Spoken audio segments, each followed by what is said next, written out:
Good morning, team. So this week on the vlog, I've turned into one of them weird car people who's lockdown's fucking weird, spent my money on shit. I don't care about cars, and got a new car a few months ago, and now I've bought a number plate.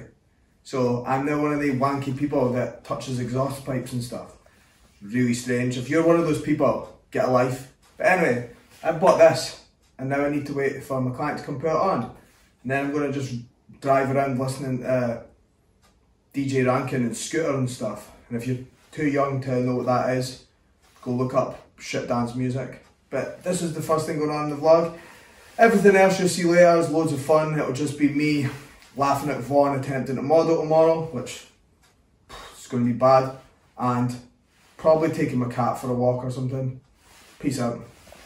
Done.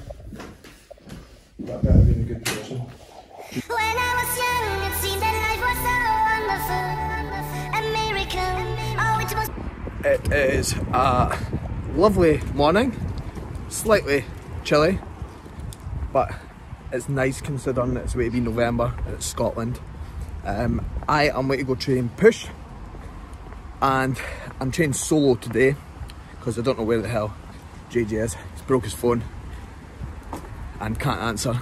But I'm going to go train push, which for me, push over the last couple of years, or any push movements, sorry, have been my weaker things, and they've not progressed, or they haven't progressed as well. But over the last 8 weeks, my push sessions have been very, very good. They've been progressing very, very well. I'll go over here because I'm going to get ran over. They've been progressing very, very well, and I think that's down to one. I think that's a tooth. Don't really know. These are all over Dundee. Quite cool. Anyway, I think it's down to lower training days, so I've got more recovery and then more energy going into my sessions, and then also down to me doing 2 push sessions a week, which I've not really done before. I've done a push and then an upper, but 2 push sessions I think is just really helping with more training stimulus, or more stimulus into the muscle. So that's the aim, really, to bring that up in the off season. So I'll grab a couple of training videos and hopefully I hit some PBs, although I am training fasted, which is the first time I've done that in fuck knows about 5 months. So let's see how that goes. So I'm just going to talk you through this part of my push session. So I started off with a cable fly, which, as you can see by the outtake, I fucked up and the bench moved because I hadn't pinned it in. Now I'm using daisy chains just to allow the start position to be a bit smoother for me, easier to get into. And I'm using D handles because I get more of a contraction than I do off of cuffs. Now what you'll notice is, as I start to struggle, I will keep my scapula pinned in, but I will allow a little bit of rotation because I'm trying to get my chest as shortened as possible. And the other thing with these flies is, and I see this all the time in the gym, people bouncing the movement super fast, and it's an isolation movement. Focus on getting the most out of the lengthened and shortened position, because this is the only time you'll get it in a chest session, or a chest movement, sorry. From there I went on to an incline Smith press. Now these have been moving very well for me. I've been getting super contraction on them, but I actually overshot the load here. I wasn't paying attention. I put an extra, what was an extra 2.5 altogether, and I struggled from the get-go, but my position on them is feeling a lot stronger. You'll notice the bar's not coming to my chest because it doesn't need to. That's a very weak position that's not going to be that effective for most people. I probably had one more in the tank here, but it was just starting to go, and forcing that extra rep out would have affected the rest of the session. Then onto a cable lat raise. Now, probably the best movement for your delts, in my opinion, and these are super difficult when you start to go heavy because the cable's pulling against you. What I'm focusing on as much as I can is thinking about my arms going out and not back. You'll also notice that I'm trying my best to keep the same amount of range in every rep. On the last couple, I'll shorten it because I don't count them in the logbook, but focus on that full range of motion and driving out. So I'm just doing check-ins at the moment. I won't show you whose check-in it is, but this little menace likes to just sit here and just try and attack the laptop and stuff. So if any of my clients get some weird noises in their check-in, it's just him being strange. So this is the online coach manual. Walk about getting coffees and that, because, you know, we don't do anything. Nah, I'm just joking. I actually do a lot. I was just getting some steps in there.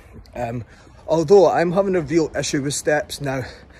When I try and walk, my fucking shins cramp up, and it's not shin splints, before anyone says that. It's a very different thing.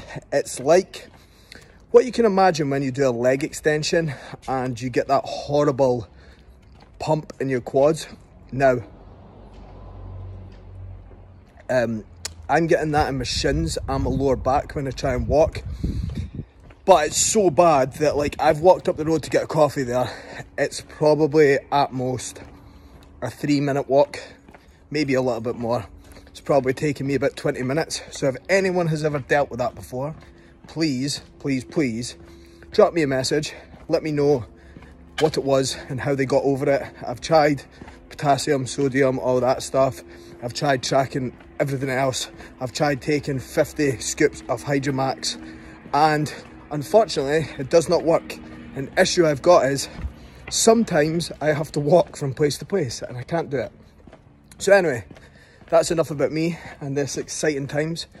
I'll catch you at the rest of the check-in.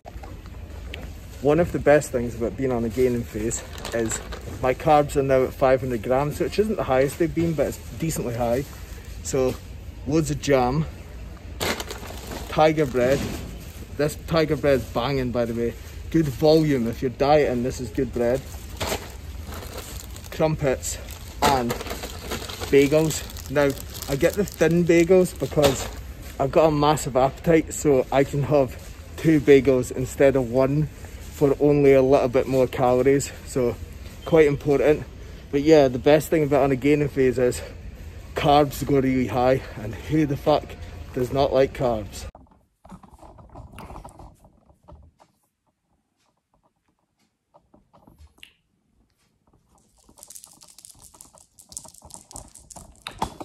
So, on the vlog today, the cat is trying to attack things. By the way, the cat won't be on everything, the kitten even.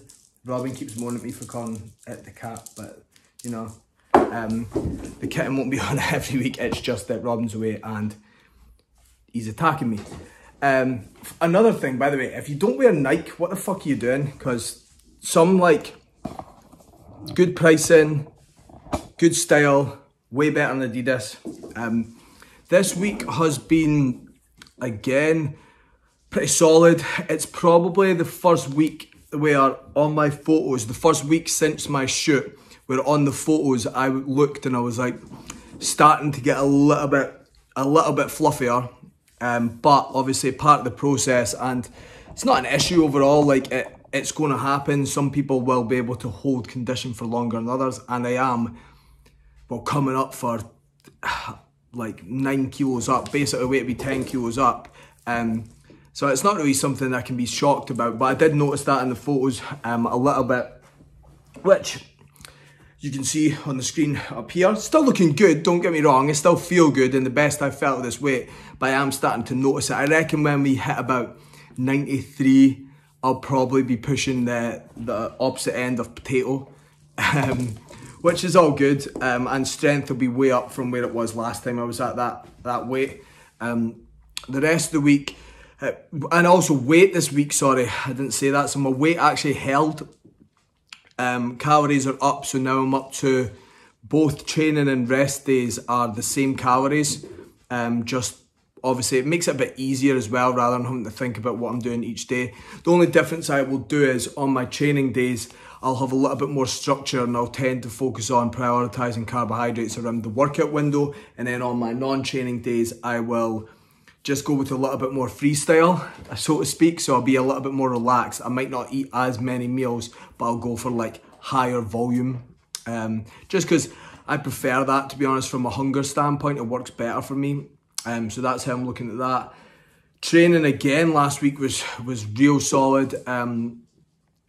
There was nothing, I had a shit pull session on Saturday, We were doing a photo shoot for the website, just doing a shoot with all the clothing, and like the shoot was sweet, but for some reason once I got into the session I couldn't really get into it, and then because I'm using different movements, so like a different pull down machine, different row machine, etc., it's hard to know where progression is. And I was still going to failure, but it's sometimes you just have sessions like that, so wasn't really in it then. But then the session yesterday, Sunday, was absolutely spot on.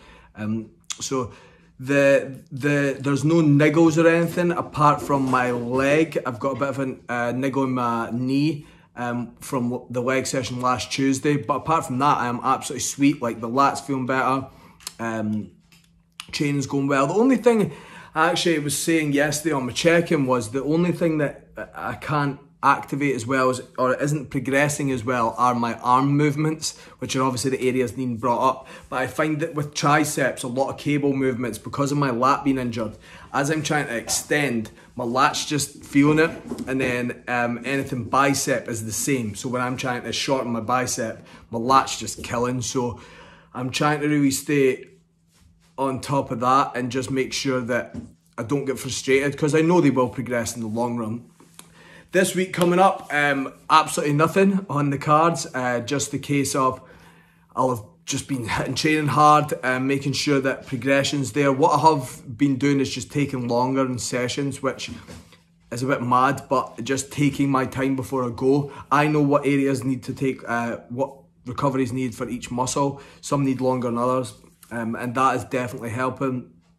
Coming up to November this week as well, and I have got clients doing shoots from pretty much the end of November till Christmas. So I've got like 4 or 5 clients still dieting at the moment, which is mad because it's cold and it's well, December as I said. But the main thing is that that's going to be real cool, because with shows not being on this year, it was a bit of a shit show, and then having clients still going, still pushing hard, is always rewarding. So you'll see that on the story and stuff. I'll go to the shoots and get a few photos and stuff, and the rest of this vlog will just be me fanning about. I think I've not really got much planned. So as usual, if you do have any questions or stuff you want me to cover, please fire away and I will get it done at some point.